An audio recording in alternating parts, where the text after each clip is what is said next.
বন্ধুরা নমস্কার। বিজেপির জন্য যা আশঙ্কার কারণ হয়েছে, আতঙ্কের কারণ হয়েছে, তাই বিরোধী ইন্ডিয়া জোটের জন্য আশার কিরণ হয়ে দেখা দিচ্ছে। বিজেপির 20 জনের বেশি এমপি দলের বিরুদ্ধে বিদ্রোহ করেছেন বলে অনুমান করা হচ্ছে। সংসদে, লোকসভাতে এমনিতেই যে বিজেপির কাছে সংখ্যাগরিষ্ঠতা নেই, এমনিতেই যে বিজেপি সবসময় আতঙ্কের মধ্যে থাকে সরকার পড়ে যাবে কিনা সে নিয়ে, সেই বিজেপির 20 জন বা তার বেশি সংখ্যক এমপি, লোকসভার সাংসদ, এবার গতকালকে যে এক দেশ এক আইন, এক নির্বাচন বিলকে আইনে পরিণত করার জন্য প্রাথমিক পর্যায়ে আলোচনার জন্য যে ভোটাভুটি হয়েছে, তাতে ভোট দেননি। শুধু ভোট দেননি তাই না, তারা সেদিন সংসদে উপস্থিত থাকেননি। তারা বিজেপির হুইপ অমান্য করেছেন, তারা দলের নির্দেশ অমান্য করেছেন। তাদেরকে বলা হয়েছিল, সমস্ত সাংসদদেরকে বলা হয়েছিল হুইপ জারি করে যে সেদিন যাতে তারা উপস্থিত থাকেন, সেই নির্দেশ দলের উপেক্ষা করেছেন এই সমস্ত এমপিরা। এটা কি দলের বিরুদ্ধে বিদ্রোহ, না মোদি অমিত শাহের বিরুদ্ধে বিদ্রোহ, না আপনার কি বলে জেপি নাড্ডার বিরুদ্ধে বিদ্রোহ? এটা কি দলের বিরুদ্ধে বিদ্রোহ? এরা কি মানে এক ধরনের রণংদেহী রূপ নিয়ে নিয়েছেন? কারণ যারা অনুপস্থিত ছিলেন, যারা হুইপ অমান্য করেছেন, তাদের মধ্যে সবচেয়ে বড় নেতা নীতিন গাডকারি। নীতিন গাডকারি নরেন্দ্র মোদী অমিত শাহের বিপরীত লবির নেতা হিসেবে পরিচিত। তিনিও প্রধানমন্ত্রী হওয়ার স্বপ্ন পোষেন বলে সবাই জানে। তিনি দলের মধ্যে বিদ্রোহী নেতা হিসেবেই পরিচিত। তার ডানা ছাটার জন্য নানানভাবে চেষ্টা করা হয়েছে এবং হচ্ছেও ক্রমাগত। মন্ত্রিসভা থেকে তাকে বাদ দেওয়া যায়নি, তার টিকিট কাটা যায়নি, এই পর্যন্তই যা। বাদবাকি দলের এই প্রাক্তন সর্বভারতীয় সভাপতিকে দুর্বল করার সব ব্যবস্থাই মোদী অমিত শাহের লবি করেছে, এরকমটা সারা ভারতবর্ষের মানুষই জানেন। সেই নীতিন গাডকারি দলের হুইপ অমান্য করে নাকি অনুপস্থিত ছিলেন।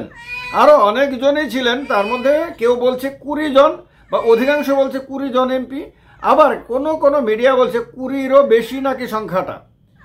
293 জন এনডিএর সাংসদ রয়েছে, আপনার এনডিএ সমর্থক রয়েছে লোকসভাতে।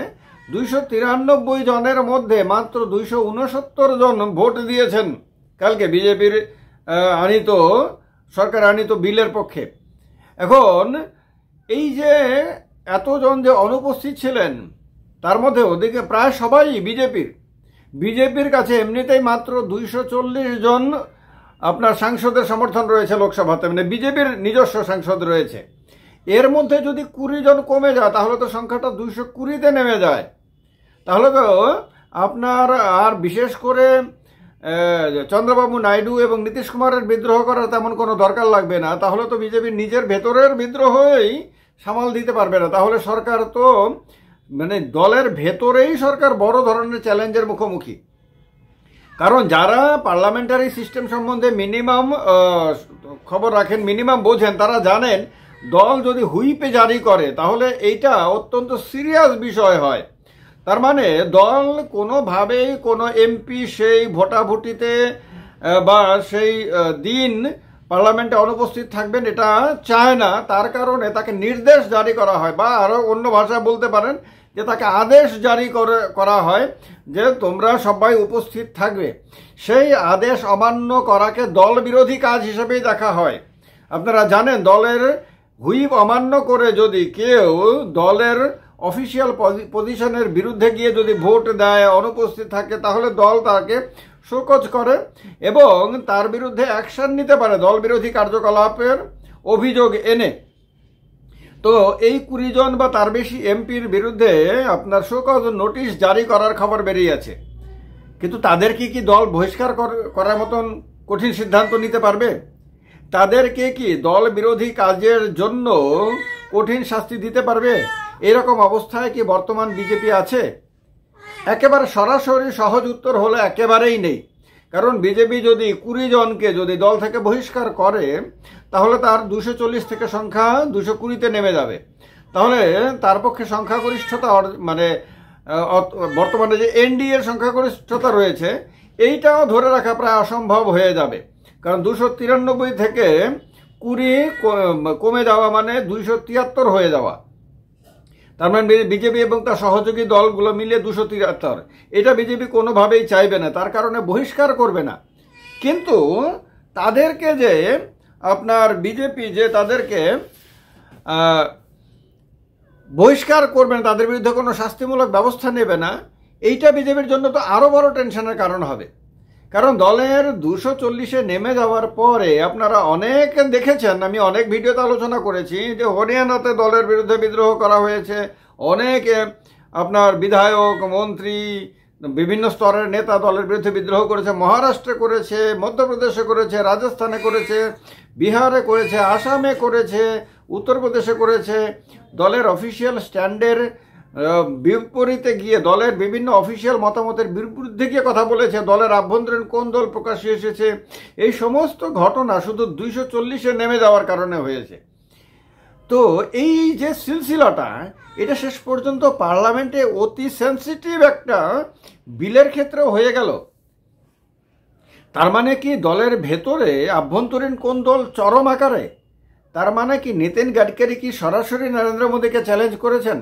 তিনি কি সরাসরি অমিত শাহকে চ্যালেঞ্জ করেছেন বা এই লবিটাকে চ্যালেঞ্জ করেছেন? এর পেছনে কি আরএসএস এর মদত রয়েছে? কারণ নীতিন গাডকারি কিন্তু নাগপুরের এমপি, নাগপুরেই কিন্তু আরএসএস এর হেডকোয়ার্টার। নীতিন গাডকারি আরএসএস এর খুব কাছের লোক হিসেবে পরিচিত। তো এইটা কি দলের ভেতরে কোনো বড় ধরনের আপনার বিদ্রোহের ইঙ্গিত দিচ্ছে? এটা কি বিজেপিকে আগামী দিনে ক্ষমতা ধরে রাখার ক্ষেত্রে বিজেপির অবস্থাকে আরো কঠিন করে তুলবে?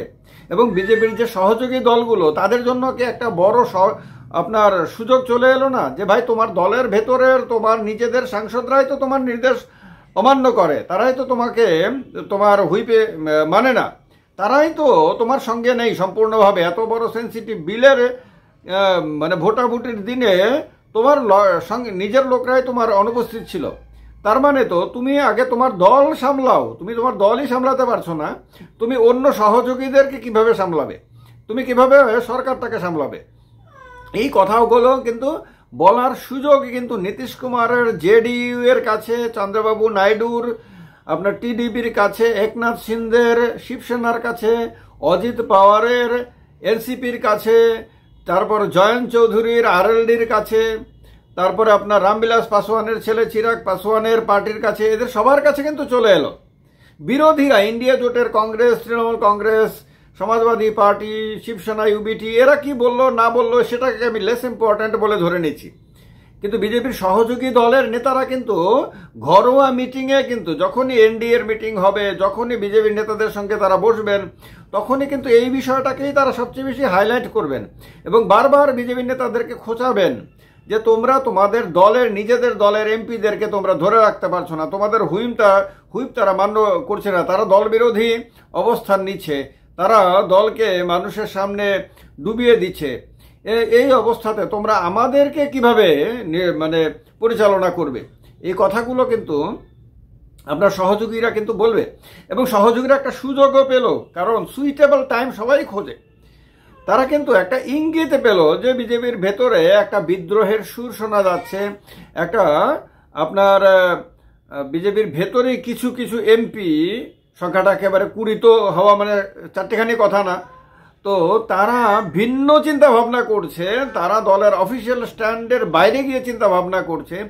এইটা কিন্তু তার সহযোগী দলগুলোর জন্য একটা বড় সুযোগ, কারণ তারাও উপযুক্ত সময় খুঁজে বেড়াচ্ছে যখন তারা বিজেপির বিরুদ্ধে বিদ্রোহ করবে, যখন তারা এনডিএ থেকে বেরিয়ে গিয়ে অন্য অবস্থান নেবে, হয় তৃতীয় মোর্চা গঠন করবে, না হয় তারা ইন্ডিয়া জোটে সামিল হয়ে নতুন করে সরকার প্রতিষ্ঠায় তারা সাহায্য করবে। সেক্ষেত্রে নীতিশ কুমার প্রধানমন্ত্রী হওয়ার স্বপ্ন দেখছেন, সেক্ষেত্রে চন্দ্রবাবু নাইডু আরও অনেক বেশি দাবি আদায় করার চিন্তা ভাবনা করছেন। এইগুলি কিন্তু তারা উপযুক্ত সময়ে এগুলি কিন্তু করার চেষ্টা করবেন, এটা বিজেপি খুব ভালো করে বোঝে। তার কারণে বিজেপি এক দেশ এক নির্বাচনের বিল এনেছে, কারণ বিজেপির চিন্তা হলো যদি এই বিলটাকে পাশ করিয়ে আইনে পরিণত করা যায়, তাহলে মাঝখানে আগামী 1.5-2 বছর বা 2.5 বছরের মধ্যে হঠাৎ করে একটা সময়, হঠাৎ করে মানে আগে থেকে প্রস্তুতি নিয়েই আপনার মধ্যবর্তী লোকসভা এবং সমস্ত বিধানসভা নির্বাচন করিয়ে নেবে। সেই ক্ষেত্রে আর ইন্ডিয়া জোটের পক্ষে বিজেপির সহযোগী দলগুলোকে নিয়ে আলাদা করে সরকার গঠন করা সম্ভব হবে না, কারণ সেই ক্ষেত্রে সাংবিধানিক সুযোগ নিয়ে, সাংবিধানিক নির্দেশ আদেশ নিয়ে, সংশোধনী নিয়ে সেটা করতে পারবে বিজেপি এবং তার বন্ধুরা। তো তার জন্য বিজেপি কিন্তু মধ্যবর্তী নির্বাচন চাইছে, মনে প্রাণে চাইছে।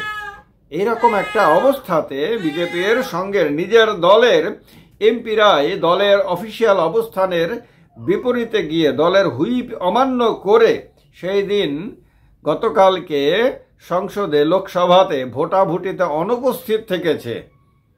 এটা দলের আভ্যন্তরীণ গৃহযুদ্ধ কোন জায়গায় পৌঁছেছে তার একটা প্রাথমিক ইঙ্গিত বলা যেতে পারে। এটা ডেফিনেটলি ইন্ডিয়া জোটের শরিক দলগুলোর জন্য উৎসাহের কারণ হয়েছে। তারা নতুন করে আশায় বুক বাঁধতে শুরু করেছেন। তাদের মনে হতে শুরু করেছে যে এনডিএতে সবকিছু ঠিকঠাক নাই, তো এটা সবাই জানে, কিন্তু বিজেপির ভেতরেও প্রায় কিছুই ঠিকঠাক নাই, যেটা নরেন্দ্র মোদীর নেতৃত্বাধীন এনডিএ সরকারের অস্তিত্বকে যে কোনো সময় সংকটে ফেলতে পারে। বন্ধুরা, বড় সিরিয়াস বিষয়। আপনাদের কি মনে হয় সেটা জানাবেন কমেন্ট বক্সে কমেন্ট করে। আর বিজেপির বন্ধুরা যারা আছেন তাদের ডেফিনেটলি তারা বুঝতে পারছেন যে আমি কেন বারবার বলি যে এই সরকারটা অস্থায়ী সরকার, এই সরকারটাকে নিয়ে মোদী অমিত শাহ প্রচণ্ড টেনশনে আছেন, বিজেপির নেতারা টেনশনে আছেন, এবং সেই সরকার যদি হঠাৎ করে পড়ে যায় অবাক হওয়ার কিছু নাই। কেন আমি বারবার বলি আপনারা বুঝতে পারছেন। তার প্রমাণ কিন্তু বিজেপির এমপিরাই, লোকসভায় বিজেপির এমপিরাই কিন্তু দিয়ে দিয়েছেন গতকালকে। ওয়ান নেশন ওয়ান ইলেকশন এর মতন অতি সেন্সিটিভ বিলের ওপরে একটা ছোট্ট ভোটাভুটির ক্ষেত্রে, যদিও এই ভোটাভুটিতে এনডিএর পক্ষেই গেছে, বিজেপির পক্ষেই গেছে, কিন্তু ইঙ্গিতটা ভালো না, লক্ষণ ভালো না। জানাবেন আপনাদের মতামত কমেন্ট বক্সে কমেন্ট করে। ভালো থাকবেন। জয় হিন্দ, বন্দে মাতরম।